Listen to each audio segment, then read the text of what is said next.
Olá, excelente tarde para você. Seja muito bem-vindo à sua consulta com hora marcada. Consulta ao doutor está no ar.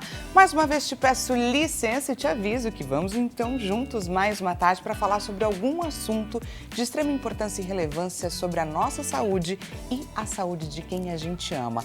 Hoje, pessoal, a gente vai embarcar no Setembro Verde para falar sobre a importância da inclusão de pessoas com deficiência.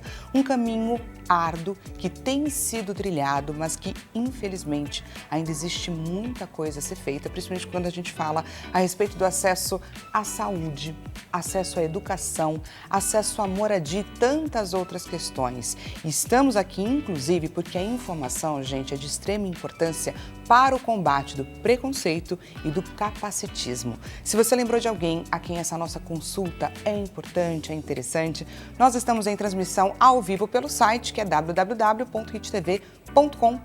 Você já sabe o caminho. É só clicar lá e compartilhar o nosso link de transmissão, pois queremos chegar com informação de qualidade para quem precisa. Te convido a fazer parte desse espaço, traz para a gente a sua dúvida, o seu relato, lembrando que como o assunto muitas vezes é delicado, você pode ficar à vontade, basta sinalizar para a nossa produção que você não quer ter o seu nome revelado, combinado? Então encaminha para a gente a sua mensagem pelo 0 operadora 11 3337 5886. E temos a nossa clássica enquete acontecendo neste exato momento lá no nosso Instagram, que é @consultaodoutorhittv. Diretor, coloca pra gente a nossa enquete na tela. Que caminhos ainda precisamos trilhar para que a inclusão deixe de ser exceção? Tornar o ensino de Libras obrigatório. Inserir o tema na formação de professores, pessoal da área da saúde, pessoal da área do direito também. Ou o entendimento da sociedade de que todos somos, sim, diferentes. Clica lá na alternativa que a gente vai também trazer esse debate, mas para o final do programa. Vamos juntos, então, conhecer a respeito das nossas convidadas de hoje, que estão aqui prontas para compartilhar com a gente todo o seu conhecimento. Então, vamos conhecer primeiro a respeito da Ana Paula Lessa, que é psicoterapeuta cognitivo-comportamental de família e casal e também especialista em pessoas em vulnerabilidade. Com 16 anos de atuação, ela escolheu a profissão pela flexibilidade e pela paixão em transformar vidas, especialmente de crianças em situação de vulnerabilidade. Encanta-se ao ver o sorriso retornar e os sonhos se realinharem na vida do paciente. Seu diferencial está na comunicação leve, acolhedora e direta, com sensibilidade para traduzir dificuldades em caminhos possíveis. Enfrenta diariamente o desafio do preconceito com a terapia, mostrando que cuidar da saúde emocional é essencial e também transformador.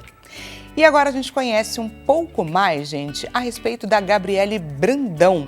Ela é advogada especialista na área da saúde, com mais de 28 anos de experiência, atua na defesa de profissionais da saúde e pacientes que enfrentam abusos e dificuldades no acesso a tratamentos. Escolheu a advocacia para proteger pessoas e negócios, encontrando na área da saúde um propósito ainda maior, que é cuidar de quem cuida. Olha que bonito isso, gente. Seu maior desafio é combater a falta de cultura preventiva e oferecer soluções práticas antes que os problemas aconteçam. Doutora, sejam muito bem-vindas. Obrigada. Queria demais já começar agradecendo a participação de vocês e trazendo uma pergunta um pouco polêmica já desde o início. Que é assim, o que é mais determinante, né, quando a gente fala sobre essa questão sensível, né, de incluir as pessoas com deficiência? A violência estrutural ou o capacitismo? E aí eu peço também que vocês tragam pra gente um pouco sobre essa explicação, né, o que a gente entende por capacitismo e o que a gente pode vir a entender por violência estrutural. Vamos começar com a doutora Gabriele. Bom, é um tema muito relevante e muito difícil mesmo, até pela questão do preconceito. E como nós até estávamos conversando, eu penso que as leis existem, né? Falando muito da minha área, mas falta muitas vezes conhecimento de quem deve exigir ali a prática da lei e fiscalização. Então nós temos dois grandes problemas, né? As leis, o Brasil ele é muito bom em legislação, em criar leis. Só que nós precisamos que tenham uma fiscalização mais efetiva.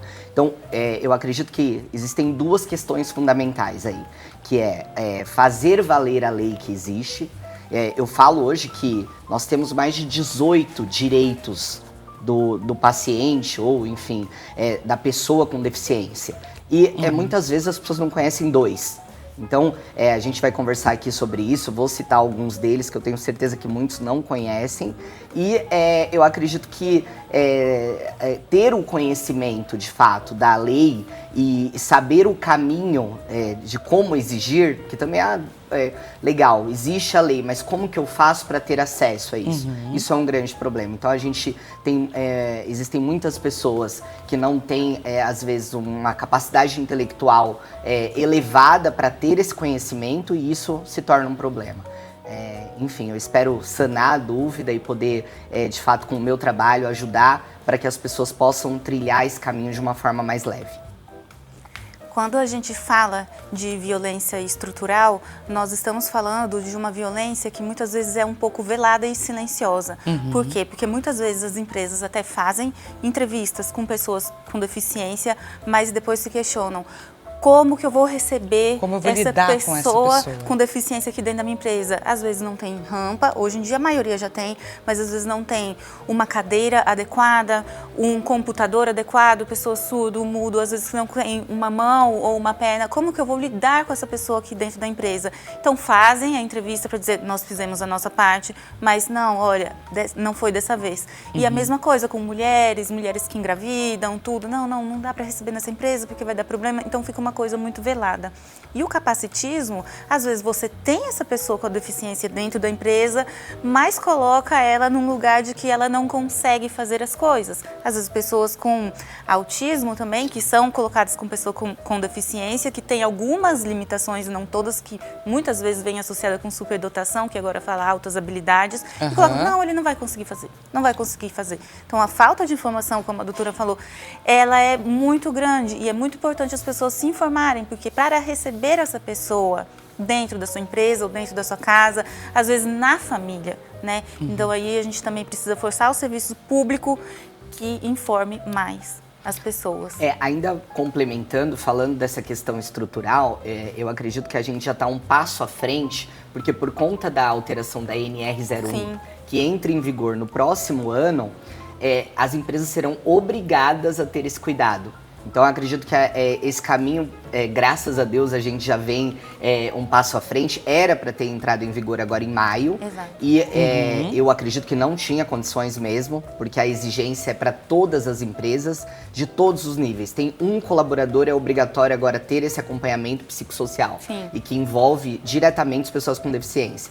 Então, eu acredito que essa questão de saber lidar, a gente obviamente vai resolver. E eu acredito assim que isso é um ponto muito importante para resolver com um profissional como uma psicóloga, né, como você, que é o profissional adequado para isso. Porque existe, de fato, eu como uma empresária, tenho no meu escritório 40 colaboradores.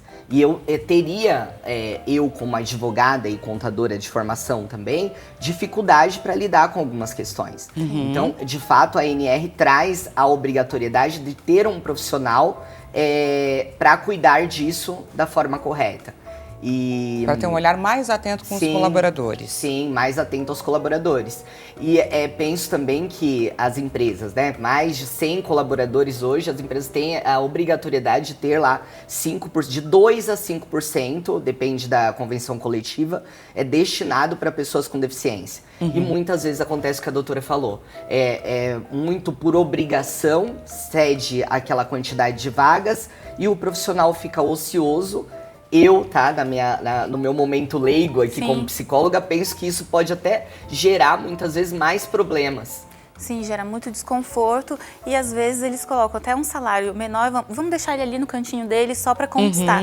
E tá perdendo ali uma mão de obra muitas vezes qualificadíssima para fazer algum tipo de serviço. Então essa informação vai ser muito boa para poder utilizar aquele recurso que tem dentro da empresa ou dentro de casa para ser muito útil para eles.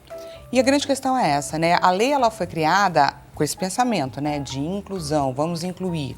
E aí ela vem um pouco mais a fundo com relação a obrigar as empresas mas aí até que ponto? Eu sou obrigada, então, a incluir essas pessoas, mas aí eu acabo não incluindo no meu dia a dia, que aí entra a questão da fiscalização que você estava comentando logo na sua fala anterior. Sim.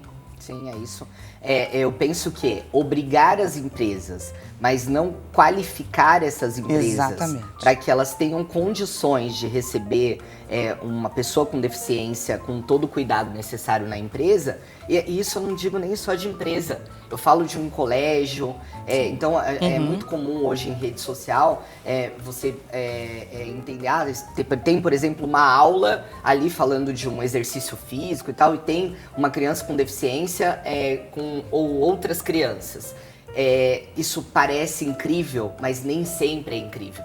Porque se o profissional não está habituado e não recebeu um treinamento adequado, inclusive falando da enquete, né, que eu achei incrível, aquela segunda pergunta que fala sobre isso, ele vai prejudicar essa criança ou até mesmo esse adulto com deficiência. Perfeito. Nós vemos em escolas, eu atendo alguns adolescentes com autismo, né? E ainda assim, dentro da sala de aula existe um preconceito muito grande. E a criança, ela nasce pura.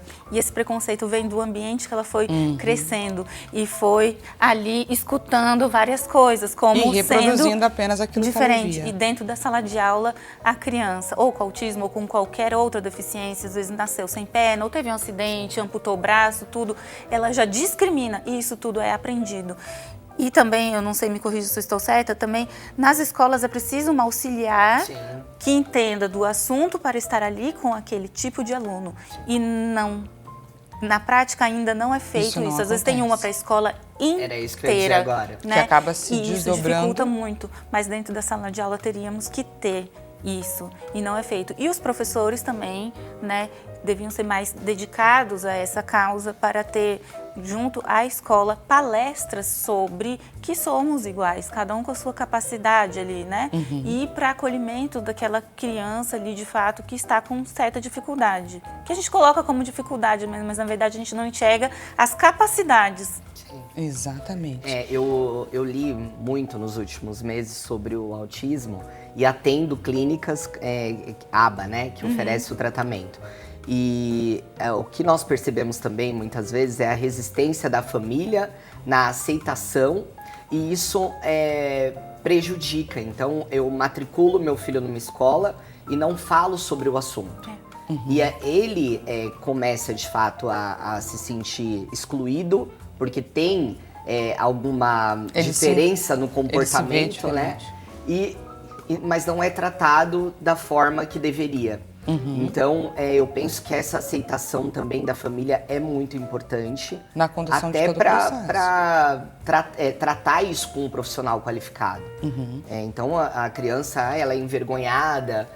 Será que ela é só envergonhada? Ou que ela tem... E existe uma forma correta, você sabe muito melhor do que eu disso, de lidar com essas questões, né? Então, eu não vou obrigar uma criança a chegar e cumprimentar a pessoa se ela tem uma dificuldade nisso. Então, tem uma forma correta todo esse cuidado, né? Nós que somos ditos normais, nós queremos que o outro seja igual a gente porque a gente acha que isso é correto. Mas nós que temos essa visão mais abrangente, a gente nunca quer se colocar no lugar do outro porque vamos respeitá-lo. Não, a gente sempre insiste que o outro venha mais para o nosso lado, né? Por exemplo, eu tenho uma paciente que ela tem uma dificuldade de processamento da informação que ela escuta. Mas os pais sempre falam, não, minha filha vai fazer prova na escola igual a todo mundo, não sei o quê, porque ela não tem nenhum problema. E tem, entendeu? E se ela fizesse umas provas de outra maneira, ela poderia ser muito mais incluída. Seria muito melhor, entendeu? E é uma menina que tem altas habilidades. Então, né, até que ponto também esses pais ou essa escola também está deixando ela ali, não vamos mexer. Conduzindo da forma errada. E seria uma pessoa que despontaria no meio acadêmico em excelência. Então, basta assim, entender qual que é a diferença que ela tem com relação aos outros e... Basta entender as qualidades, né? Exato, e extrair as qualidades disso.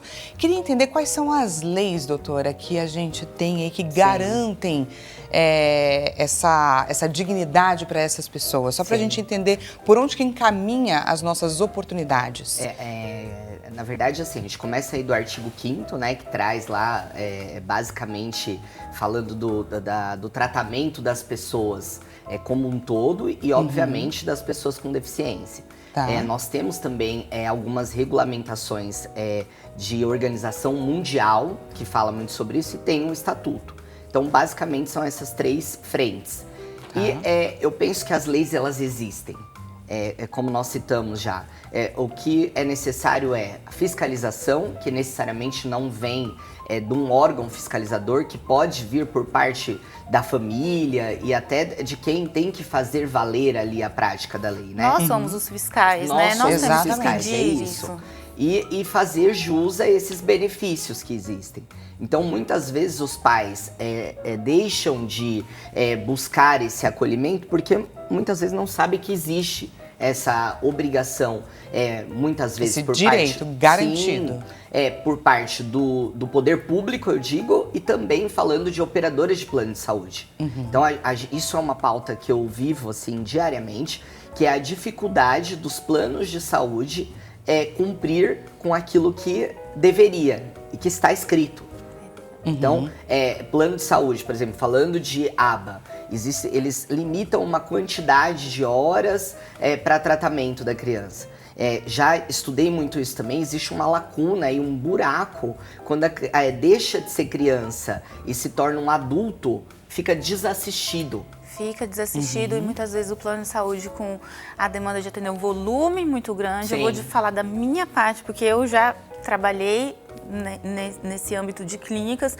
Eles falam assim, 20 minutos para cada paciente. Sim. O que você faz em 20 minutos? Né? Fora que nós profissionais também não somos remunerados Bem adequadamente isso, para né? exercer essa função. Então é um sistema que está todo inadequado, Sim. né? Que precisa ser, de fato, reavaliado. E muitas vezes é necessário judicializar. Então, até abro isso aqui, o caminho é sempre abrir uma reclamação na ouvidoria do plano, seguindo para uma NIP na ANS, que é uma notificação. Não tendo solução com essas 2 frentes administrativas, ingressar com uma ação. Sempre lembrando que para ingressar com uma ação judicial, eu preciso de uma negativa escrita. Então, muitas vezes eu sou procurada por familiares, eu estou com um problema com o plano. Tem a negativa? Não, não tenho. Então, primeiro eu tenho que ter a negativa. Eu só posso, de fato, brigar por aquilo que eu tenho escrito que o plano de saúde não autorizou. Entendi. E uma pergunta também que todo mundo faz, eu também posso fazer isso com o SUS? Pode, mas a briga vai ser longa. Difícil. Difícil. Mas talvez criar grupos de minorias, aí né? a gente tem fazer um processo coletivo para essa luta coletivo, ficar mais fortalecida. Sim, isso é possível.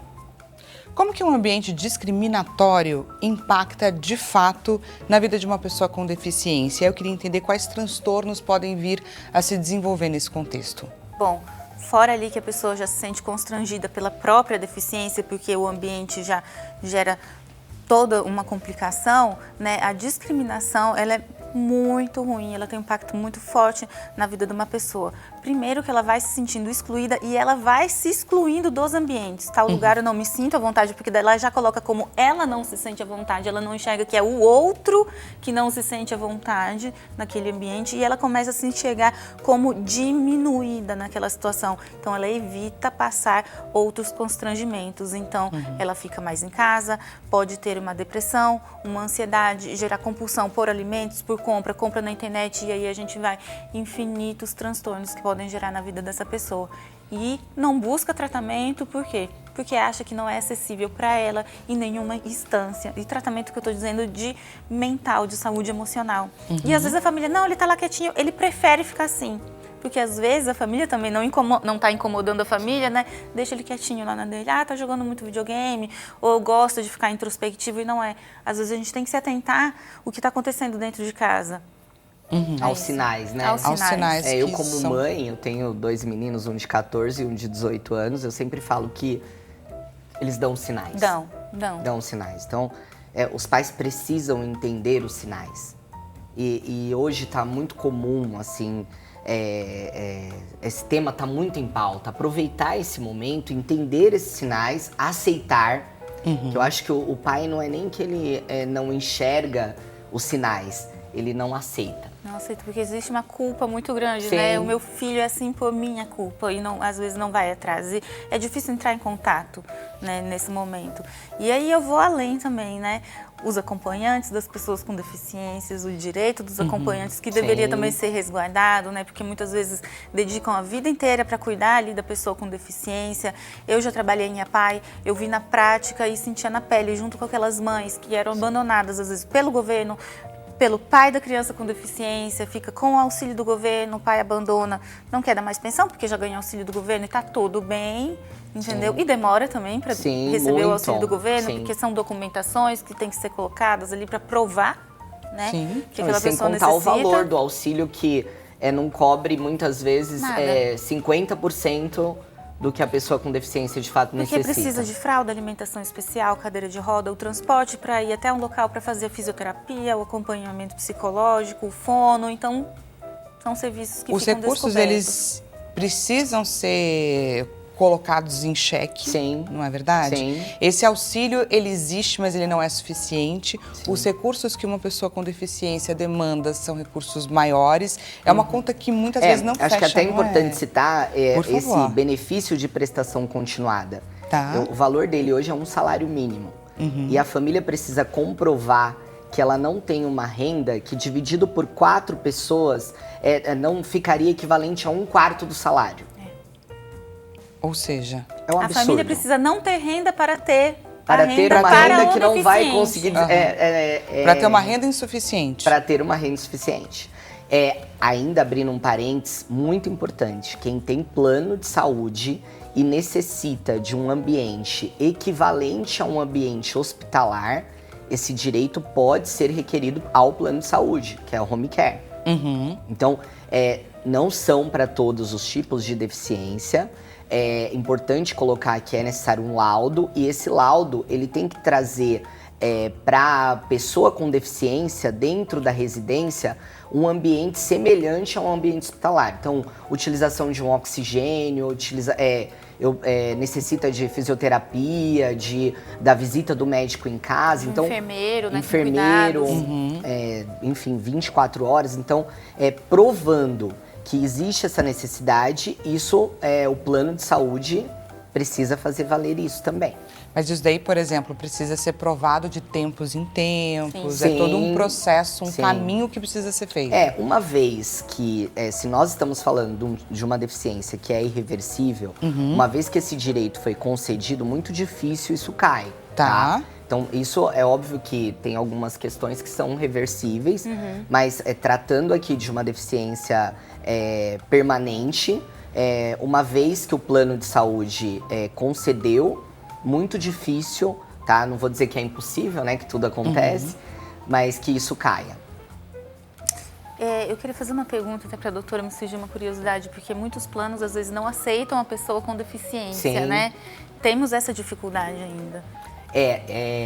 Isso é uma briga eterna. O plano de saúde, ele tem um contrato extremamente unilateral. E existem questões no contrato com o plano de saúde, isso é uma pergunta que fazem muito mesmo pra mim, até mesmo pra Porque o SUS pessoas... preconiza o tratamento, Sim. supostamente o plano de saúde também deveria aceitar, porque o que Sim. preconiza o SUS deveria ser aceitável ali, E né? isso não só para pessoas com deficiência, que é a nossa pauta hoje, mas, por exemplo, para pessoas idosas que já começam a ter patologias que... Com doenças pré-existentes, com doenças né? Não pré-existentes. aceitam mais. E eles não aceitam. Então, é muito difícil. E judicializar é um caminho. Mas no contrato, eles já fazem um contrato que Pra garantir para garantir isso. Então, e tem uma outra questão. A qualquer momento, ele pode cortar o plano de saúde. Então ainda temos muitas lutas, né? Temos a população muitas aí lutas. deve se alertar, porque é importante lutar por isso. Sim. O plano de saúde, ele tem, obviamente, a visão dele disso, né? Claro. Que tem uma série de pacientes buscando benefícios excessivos. E aí isso acaba respingando, obviamente, num paciente que necessita de um tratamento. Numa minoria, que é De tão uma importante. minoria. É como se você investisse ali no plano de saúde para nunca Sim. precisar utilizar. Porque É a partir isso. do momento que você precisa utilizar, é como se você virasse um problema para o plano. Virou um vilão pro plano. E quem efetivamente paga um plano de saúde é para ser utilizado. Exatamente. Sim. Essa é uma questão bastante desafiadora. Muito, muito desafiador. Temos participação do nosso público na tela. Então vamos lá para a nossa primeira interação. Luciana Mendes, de Guarulhos, aqui de São Paulo. Luciana, antes de mais nada, seja muito bem-vinda à sua consulta. Lembro que uma vez fomos ao shopping e meu filho, que tem síndrome de Down, foi barrado na entrada de uma loja por causa do comportamento dele. Isso foi muito doloroso para mim como mãe. Luciana traz aqui um relato bastante particular, não é? De uma situação que, infelizmente, muitas mães devem passar, não é, doutora? Preconceito. Puro então, preconceito. É puro preconceito. A partir do momento que uma criança é barrada por uma condição, ela estava assistida pela mãe, né? É diferente da criança invadir a loja e os pais não estarem acompanhando. Isso é preconceito. Quando uma situação como essa acontece, qual é o caminho? O que uma mãe como essa, o que a Luciana poderia fazer? Então, hoje, nós temos um grande facilitador, que é um celular. Tá. Infelizmente, eu vou dizer infelizmente, nós precisamos de provas. Porque também tem aquela minoria que que faz um uso excessivo ou que cria algumas situações. Então, obviamente que eu entendo que o caso da Luciana aconteceu de fato. Então, nós precisamos trazer provas para poder, de fato, brigar sobre isso em juízo. Então, o caminho é buscar provas, ou testemunhal, ou filmar. Olha, o meu filho, estou aqui na loja, o meu filho está sendo proibido de entrar, porque preciso de prova. Então, imagina que quando você busca um advogado contando aí um fato semelhante a esse, a primeira pergunta do advogado é: como eu provo isso? Então, eu tenho que ter uma testemunha, que obviamente tem que ser uma pessoa que não tenha uma ligação direta e um interesse direto. Então, alguém que estava na loja, que presenciou, enfim. E tendo fazer provas, valer o relato. Sim, tendo provas, ingressar com uma ação judicial. Isso, na verdade, vai para a esfera civil, falando de um dano, vai para a esfera criminal. E, enfim, até nos órgãos que regulam as lojas, no caso. Porque eu acho que, infelizmente, tomar uma atitude com relação a isso é uma medida, inclusive, educativa, Sim, sim. Para evitar que outros casos como esse aconteçam. Sim. A gente teria que ficar mais atento para fazer uma prevenção primária, né? Os gestores das lojas terem um RH eficiente para dar palestras para os funcionários ali, para que entendam e como acolher esse tipo de situação, porque na verdade eu entendo que o deficiente ali é a pessoa que está em uso pleno dos seus recursos e não enxerga o outro como ele está naquele momento, né? Por mais que a doutora diga assim, a criança estava assistida com a mãe, mas e se fosse um síndrome de Down que pode andar sozinho, fazer suas coisas e receber um preconceito e não sabe se defender? Como que a gente lida com essa situação? Como que ele vai gravar que ele recebeu o preconceito e tudo? E quantas vezes a gente também faz essas pequenas coisas veladas, né? Não, deixa que eu faço pra você. Coloca a pessoa como incapaz e infantiliza a pessoa com deficiência. Sem pensar, às vezes pensando que tá melhorando a vida da pessoa e não tá. O fato que eu citei foi especificamente sobre a criança. Sim. Mas perfeito, o que você colocou de ser, de repente, um adulto, a loja tem que estar preparada, de fato, tem que estar preparada. Até interessante, eu atendo clínicas ABA, como eu disse, e eles inauguraram recentemente num shopping em Guarulhos uma sala para os cuidados com a criança com autismo. Sim. Então, para os pais terem essa sala de descompressão, não sei o nome. Uma sala que eles correto. digam, uma sala da tranquilidade, né? Isso. Porque muitas vezes você não consegue sair e deixar seu filho sozinho em casa. Mas tem uma salinha ali. Eu fui no congresso agora que tinha uma sala dessa também. Sim. E os pais puderam participar do congresso, deixar seus filhos com profissionais capacitados ali para que eles pudessem participar do congresso e levar os seus filhos também. Porque às vezes não tem recurso financeiro para deixar com um cuidador.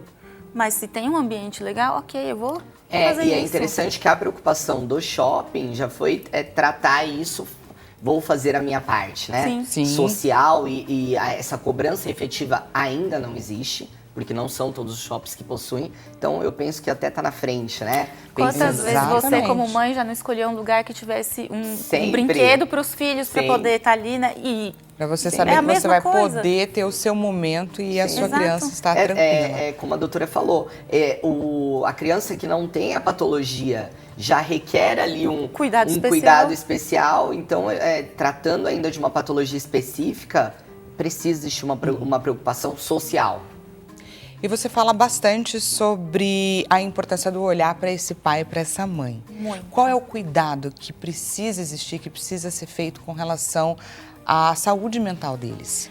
Porque muitas vezes o pai e a mãe que ficam com a pessoa com deficiência deixa de viver a sua própria vida para viver a vida do deficiente, né? O que eu estou dizendo com isso? Os cuidados físicos, os cuidados emocionais, levar e trazer. Então, é uma dedicação exclusiva, principalmente quando nós vemos crianças.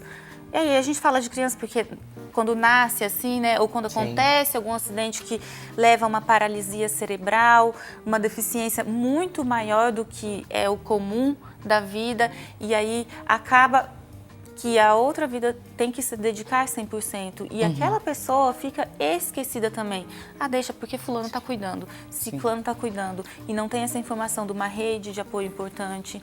Os pais abandonam. Eu estava falando com a doutora, né? Deixam de pagar a pensão porque daí consegue receber o recurso. E aquela mulher ou aquela cuidadora, aquela avó, ela é vó, não, vamos deixar com ela, não está fazendo nada, né? E vai ficando cada vez mais isolado. E cria também uma dependência emocional, uma codependência, uma depressão, ansiedade e vários outros fatores. Além de advogada, posso viver isso na família. Eu tenho uma irmã que tem uma filha que é a Manu, uma linda, e que ela é PCD, e eu vejo acontecer com o seu relato. Sim. A Andressa, ela vive em prol da Manu. A Andressa e o Flávio. O Flávio tem uma atividade no trabalho, mas ela vive em prol da Manu. E esses números da quantidade de homens, dos pais, que abandonam, é assim... assustador. Assustador. Ela faz parte de uma associação que também precisa de ajuda de doação, porque não tem essa ajuda que vem do governo, por outras questões. Isso acaba envolvendo questão política e vários outros temas. E eu acabo presenciando isso. Ela, graças a Deus, tem home care. Ela tem um plano de saúde que conseguiu o home care. Mas é uma grande dificuldade. O home care, ele ainda entrega ali toda fralda, medicamento, tem os profissionais, a equipe multidisciplinar. Mas e quem não tem esse conhecimento, né? Exatamente. Por isso, gente, a importância da gente saber a respeito dos nossos direitos, porque as leis existem, estão ali para facilitar a nossa vida, para garantir diversas questões que a gente precisa e necessita para a gente conseguir viver em sociedade e também em segurança. Consulta ao doutor vai para um rápido intervalo, eu já estou te esperando com mais debate aqui com a gente. Até mais.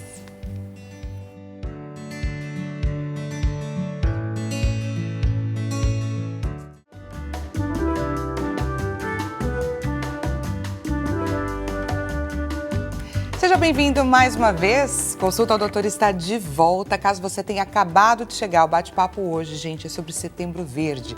Estamos aqui debatendo a importância da inclusão social de pessoas com deficiência. Por onde que caminha tudo isso? Existem as leis, mas, de fato, elas estão sendo cumpridas? E de que forma que a gente, enquanto sociedade, pode cobrar, fiscalizar e contribuir para tornar, é claro, esse mundo um pouco mais justo, um pouco mais honesto, não é verdade? Se você lembrou de alguém a quem essa nossa consulta é importante, é interessante, nós estamos em transmissão ao vivo pelo site, que é www.hittv.com.br. Clica lá e compartilha o nosso link de transmissão. Queremos chegar com informação de qualidade a quem precisa. Te convido também a você participar dessa consulta, ela foi marcada para você. Então encaminha para a gente a sua dúvida ou seu relato pelo 0 Operadora 11 3337 5886. E temos a nossa clássica enquete já em seus minutos finais. Então corre lá para o nosso Instagram, que é @consultaaldoutor HitTV, e não deixe de participar. Diretor, coloca para a gente a nossa enquete na tela. Então vamos lá, que caminhos ainda precisamos trilhar para que a inclusão deixe de ser exceção, tornar o ensino de Libras obrigatório, inserir o tema na formação de professores, profissionais da saúde, do direito, ou o entendimento da sociedade de que todos somos, sim, diferentes. Para quem acabou de chegar, deixa eu te apresentar aqui as nossas convidadas, doutora Gabriele Brandão, advogada especialista no direito da saúde, e a doutora Ana Paula Lessa, psicoterapeuta cognitivo-comportamental e também especialista em pessoas com vulnerabilidade. Mais uma vez, obrigada por estarem aqui compartilhando com a gente todo o conhecimento de vocês. Obrigada, a gente que agradece, né, de estar informando a população. Muito prazer em fazer isso mesmo. Porque num momento como esse, gente, eu acho que a informação é um dos diferenciais. A gente estava falando um pouco no primeiro bloco sobre existirem as leis, mas muitas pessoas não sabem que elas existem. Então, a informação, nesse caso, ela tem uma importância extremamente necessária, né? Sim. E aí eu queria saber, vamos falar um pouco de benefício, doutora? Quais são os benefícios que existem, que muitas pessoas nem sabem? Em números, veja, nós estamos falando de 18 milhões de pessoas com deficiência no Brasil. Isso equivale a quase 9% da população. É um número assustador. Bastante alto. Assustador, eu digo, porque as pessoas não têm conhecimento daquilo que elas deveriam utilizar de direito. Então, nós temos, eu até estava tratando disso agora, nós temos uma série de benefícios que muitas pessoas não têm conhecimento. Nem sabem que eles existem e estão aí para serem utilizados. Se vocês lembrarem de alguns, vocês podem até ir me corrigindo aqui, mas eu falo desconto, por exemplo, na compra de automóvel, não é só no IPVA, então a compra tem um desconto no IPI, IOF, ICMS. Então, a compra do veículo, é importante dizer também que não é só para a pessoa que tem deficiência, mas se os pais, a pessoa está, de fato, impossibilitada dela dirigir, o pai pode utilizar esse benefício. Pode pedir um veículo adaptado também? Sim, solicitar um veículo adaptado. Então, às é claro que existem regras, então tem ali um período para você trocar depois esse veículo. Então, mas seguindo as regras, é um desconto significativo. Então, e ter um veículo, né, é de sim, extrema importância para levar para tratamento. E nós sabemos aí a quantidade de impostos que nós temos no Brasil. E tirando esses impostos, o valor já cai drasticamente. Não é um luxo, é uma necessidade, né? Imagina uma pessoa com deficiência pegar um ônibus, um autista com ruído muito alto, convivência com pessoas ali. Eu estou falando de uma pessoa que não tem deficiência física, né? Deficiente físico sofre muito também. Sim. Benefício, por exemplo, no imposto de renda, existem algumas isenções falando do imposto de renda, estacionamento. Então, as vagas, né, as vagas de estacionamento tem um percentual que ele é destinado às pessoas com deficiência. E essa é uma polêmica, né? Porque as vagas estão ali, elas estão disponíveis, mas muitas pessoas fazem uso indevido dessas vagas.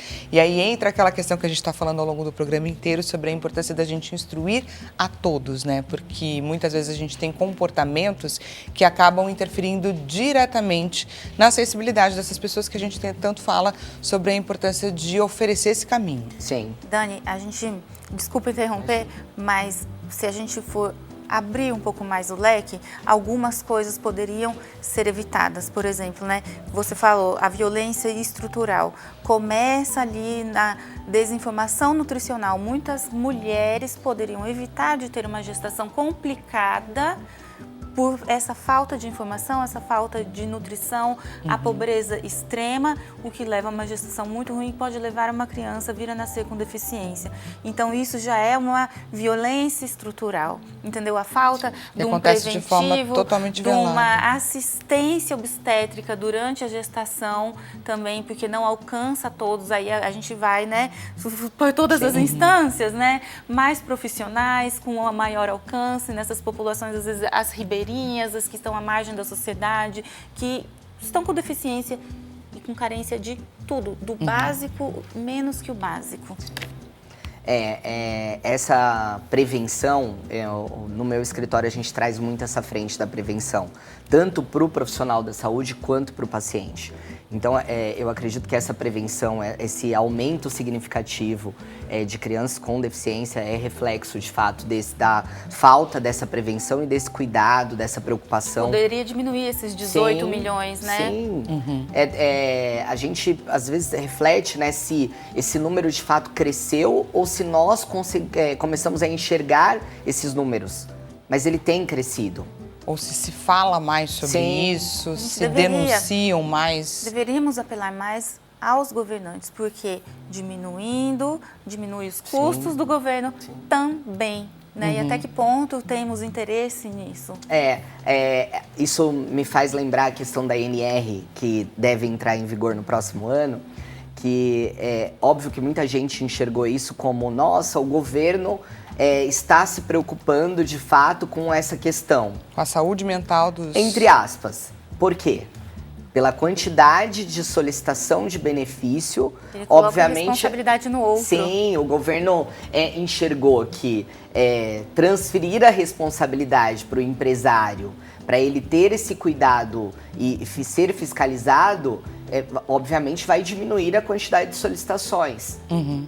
Então, Olha só, o que gente, nós temos que levar para a população essa quantidade, ela tem que ser real. Então não é nem aumentar a quantidade ou diminuir.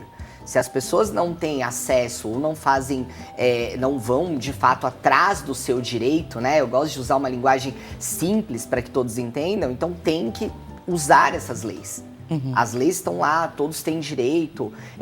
Um outro benefício importante é a isenção do IPI, por exemplo, em compra de aparelhos que melhoram a comunicação. Aparelho auditivo, celulares, né? Que melhora a comunicação. Isso poucas pessoas sabem. Uhum. Então, saque do FGTS para compra de órtese e prótese.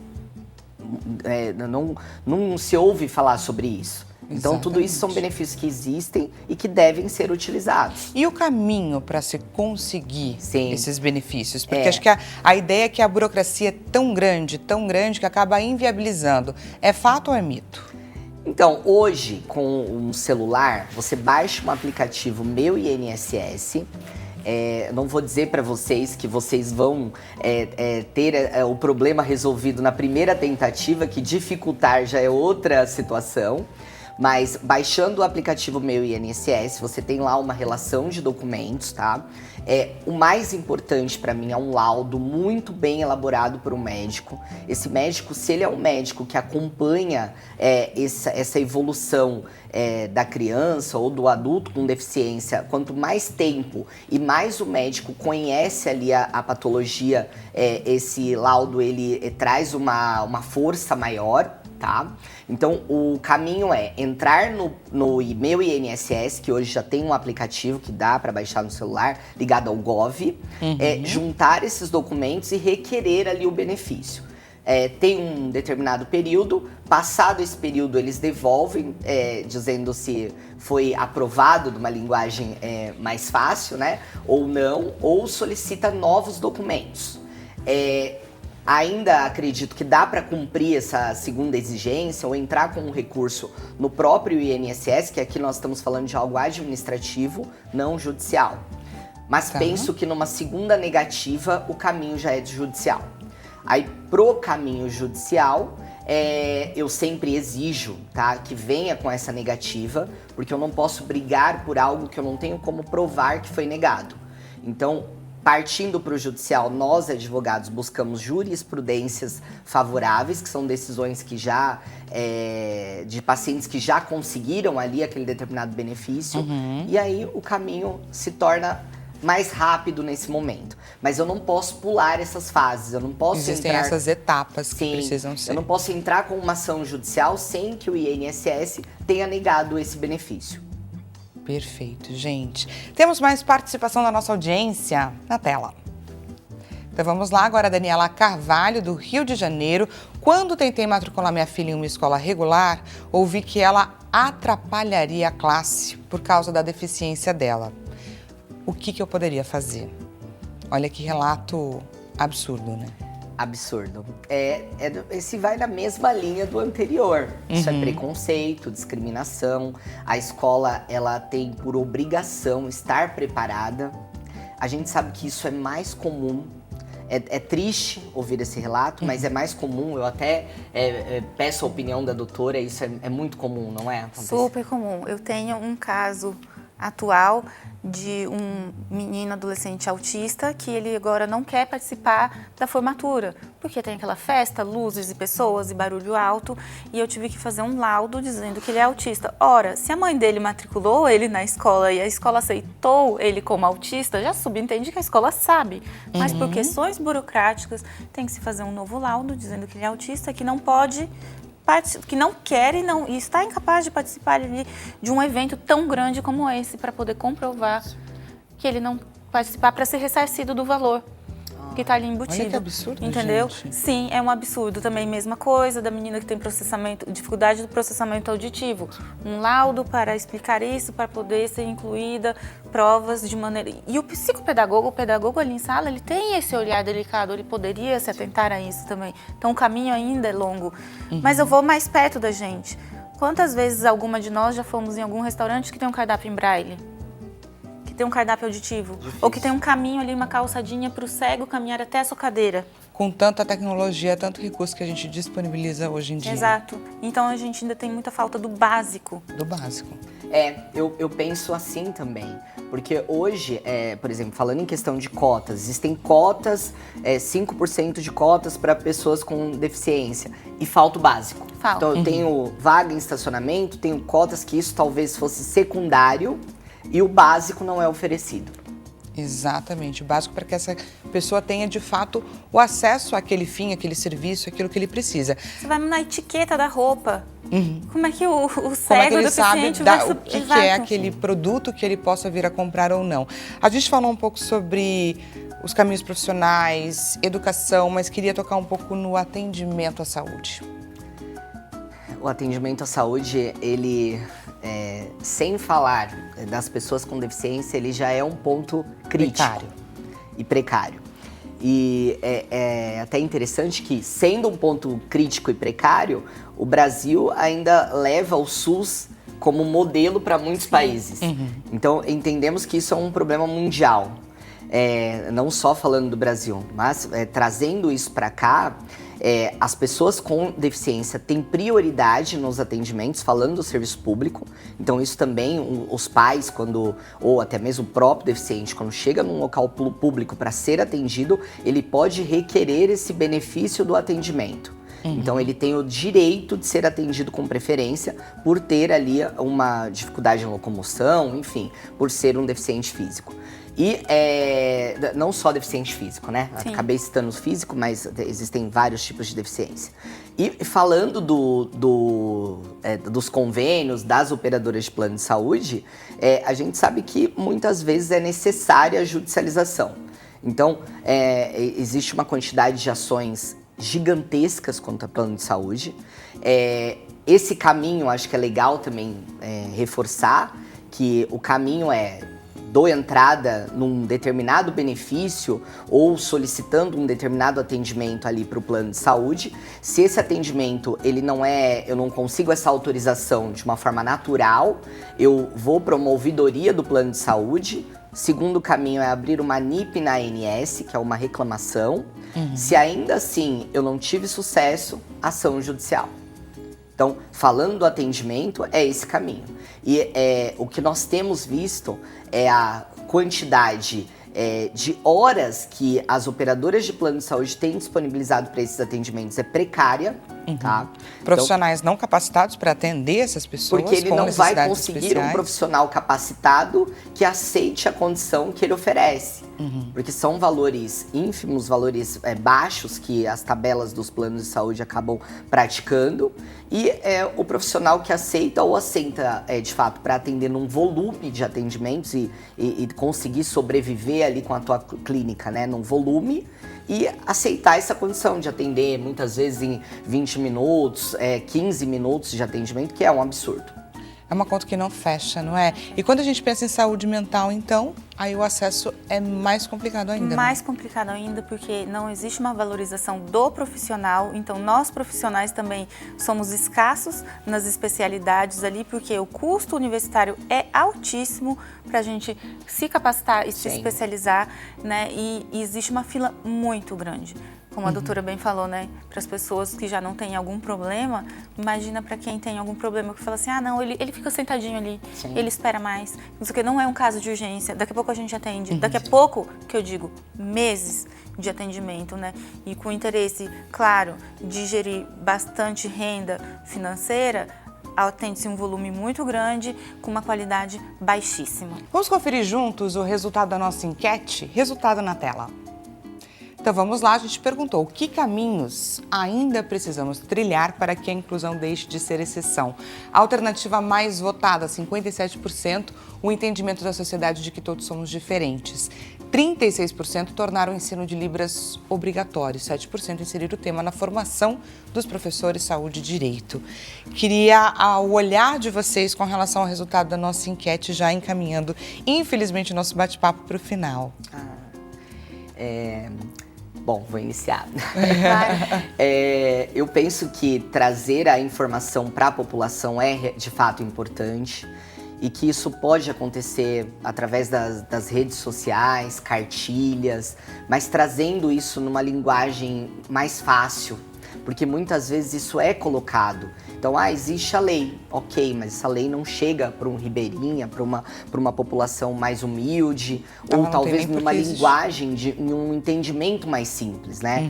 Então, como que eu busco esse advogado? Eu até citei aqui que a maioria dos advogados que trabalham nessa frente dos direitos e de benefícios, eles não cobram valores iniciais e cobram por benefício. Então você não vai ter que desembolsar ali a familiar, o próprio deficiente no momento do ingresso. Então isso também é bem importante. Ou buscar, obviamente, um profissional, na ordem dos advogados, um profissional que atende ali de forma gratuita. Então existe isso, existem esses profissionais. Eu não estou dizendo que o caminho vai ser simples, vai ser fácil, porque infelizmente não é. Mas eu penso que levar isso para a população, e ainda trago que a opção que foi menos votada para mim também é muito importante, que é os profissionais estarem preparados para receber as pessoas com deficiência. E não existe esse preparo, Sim. né? Se todos fôssemos preparados, Sim. não existiriam tantas diferenças. Até essa questão que foi citada da loja, por exemplo. Essa profissional, ela pode ser uma vítima. Da organização que disse não autorizar a entrada. É um absurdo. A falta de informação, né? Sim, é uma falta de informação, é um absurdo, mas alguém pode estar por trás dela e não uma vendedora que resolveu ter essa atitude. Então, essa informação ela tem que ser levada, inclusive para ela dizer, olha, não vou fazer isso, porque isso é crime. Então, eu me coloco até já caminhando para o final à disposição de todos vocês para perguntas. Eu acredito que depois vai ser passado, né, rede social, enfim, fico à disposição, qualquer dúvida que todos tenham.